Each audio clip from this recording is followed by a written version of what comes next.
예, 여러분 안녕하세요. 자, 오늘은 제가 이 타로 카드를 두 장을 좀 가지고 나와봤습니다. 자, 여러분 이 타로 카드 두 장의 공통점이 혹시 무엇인지 아십니까? 자, 이 두 장의 공통점은요. 물론 두 분이 종교인이기도 하지만 두 분이 공부를 많이 하셨다는 점입니다. 자, 여기 지금 여사제 카드에 보면 토라라는 경전을 가지고 있죠. 자, 그만큼 이제 공부를 많이 한 카드고요. 이 교황도 그만큼 위치에 오르시려면 공부를 많이 하셔야 되죠.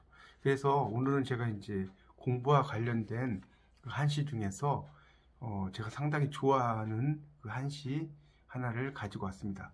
자, 이 작품은 화면에 보이시죠? 등관장루라는 작품입니다. 그러니까 관장루라는 누각을 오른다는 거고요. 이 작가는 왕지환이라고 하는 당나라의 시인입니다. 자, 거기 이제 한자를 보면 백일의산진, 황하이패류, 욕궁천리목, 갱상일축루라고 나왔죠. 자, 이렇게 나옵니다. 자, 이거 우리말로 이걸 이제 번역을 한다면 관장루에 올라라는 그 내용이고요. 거기에 이제 그 관작이라는 것은 이제 황새와 그 까치가 이제 많이 있었던 그런 누각이다라는 의미가 되는 것이고요. 이 관장루에 올라 해석을 하면 밝은 해는 백일이니까 밝은 해죠. 의산진이죠. 그 산을 의지해서 단다. 그러니까 서쪽 산에 걸쳐 있다가 사라진다는 뜻이고요.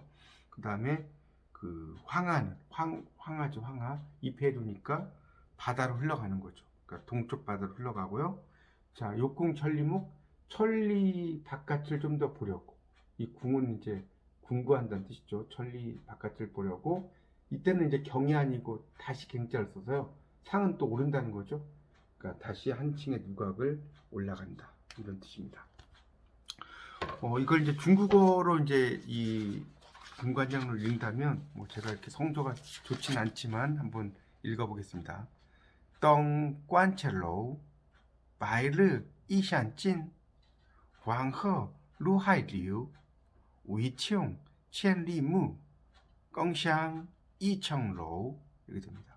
그래서 여러분은 이제 욕궁천리목 갱상일축루 이런 게 상당히 좀 중요한 것이라고 생각이 좀 듭니다. 그러니까 이 공부라고 하는 것은 머리로 인식을 하고요. 우리가 그걸 가슴으로 공감하고 그다음에 창조하고 그다음에 발로 실천하는 여행이라고 생각이 됩니다. 그리고 이 결과보다는 과정을 더 중시하는 그런 여행이라고 생각이 됩니다. 우리가 이 버틀란 러셀이 이 과정을 상당히 더 중시했죠. 인생 행복이라는 것은 그 결과가 아닌 과정에 있다. 뭐 이런 의미를 설명을 하신 분이 버트란트 러셀 아닙니까? 여러분이 이제 그런 걸 좀 염두에 두시고요. 이 갱상일축루라는 말은 제가 대학원에서 공부할 때도 이제 그 교수님이 또 이 시에 대한 이야기를 또 하셨고요. 그래서 참 제가 이제 인생을 살아가면서 상당히 그 이 시를 그 좋아하는 그런 거라고 볼 수 있습니다. 자, 이제 그 우리가 공부를 하는 그 동기 5가지에 대해서 이제 마지막으로 좀 설명을 좀 드리도록 하겠습니다. 우리가 이제 공부를 하는 동기는 크게 한 5가지로 볼 수 있습니다. 저는 이제 이 책, 제 책인 공부가 하고 싶은 당신에게 2020년 1월에 출간됐는데요. 이 책에서 이제 이렇게 이야기를 했습니다. 우리가 이 공부를 하는 5가지 이유 중에 첫 번째는 뭐냐? 삶의 기쁨을 느끼기 위해 공부하라. 그리고 공부를 하는 게 어떤 취업을 위해서 뭐 공부도 물론 중요하지만 가장 중요한 것은 삶의 기쁨입니다. 내가 몰랐던 사실을 알아가는 재미, 이게 중요하고요. 그래서 사는 동안에 무언가에 빠져드는 것만으로도 목표에 이를 수가 있는 것입니다. 그리고 그 열정과 행복을 느낄 수 있고요. 두 번째가 바로 보다 넓은 시야를 갖기 위해 공부하라. 그리고 그런 걸 통해서 학문의 단계를 높이겠죠. 제가 이 공부가 하고 싶은 당신에게 책에 29페이지에 보면 이제 28페이지네. 어제 본 꽃이 오늘 다르게 보인다. 이런 말이 있고요.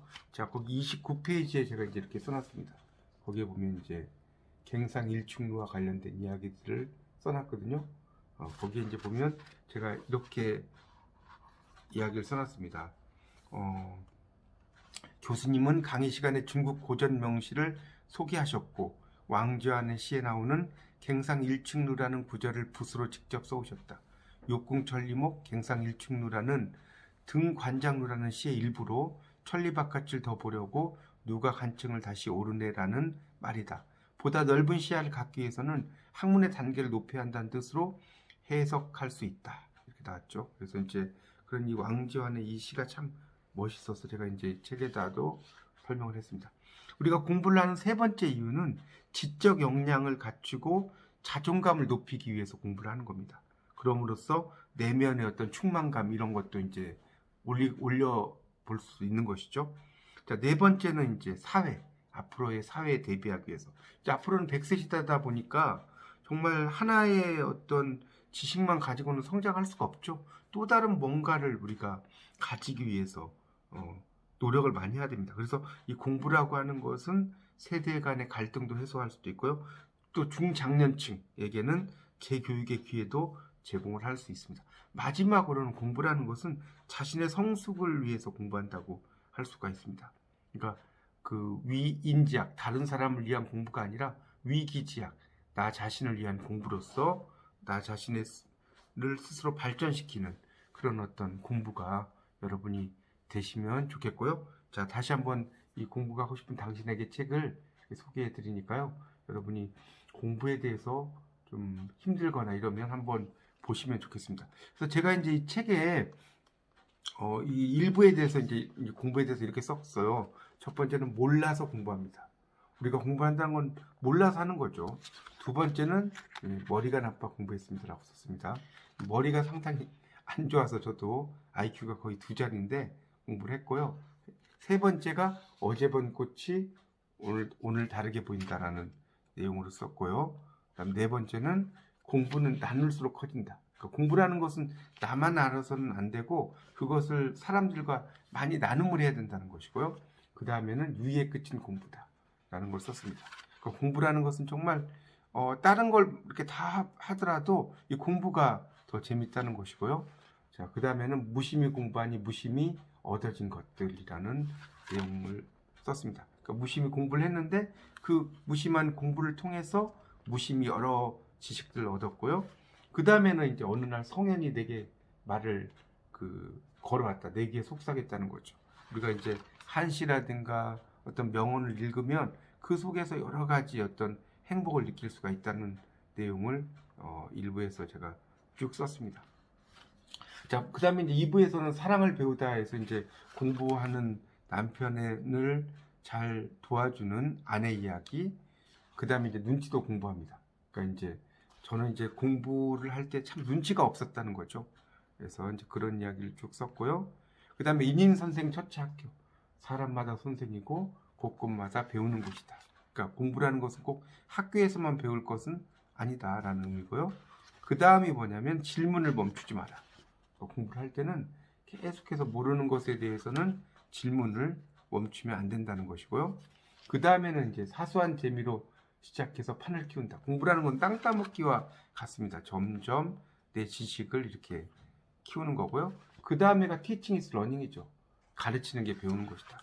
내가 이제 공부를 잘 이렇게 하려면 많이 가르치는 게 좋아요. 이 요한 볼프강 폰 괴테도 이런 말 했거든요. 가장 유능한 자는 부단히 배우는 자다. 이런 말도 했습니다. 그리고 죽자고 공부했는데 잊어버리면 하면서 건망증의 문제를 제가 이제 또 설명을 또 여기다 해놨습니다. 그리고 이제 바보의 공부법이라고 해서 제가 이제 일종의 여행이라든가 메모라든가 뭐 이런 것들 하는 것들에 대한 이야기를 또 쭉 써놨습니다. 그래서 여러분들 이제 이런 공부를 이런 저의 어떤 책의 경험을 여러분에게 말씀을 드리는 거니까요. 이런 걸 토대로 여러분도 훌륭한 공부, 또 여러분 자신에게 맞는 공부 이런 걸 하셔서 여러분의 원하는 바 이런 것을 잘 성취하시기 바랍니다. 자, 또 다음 시간에 찾아뵙겠습니다. 감사합니다. 안녕히 계세요.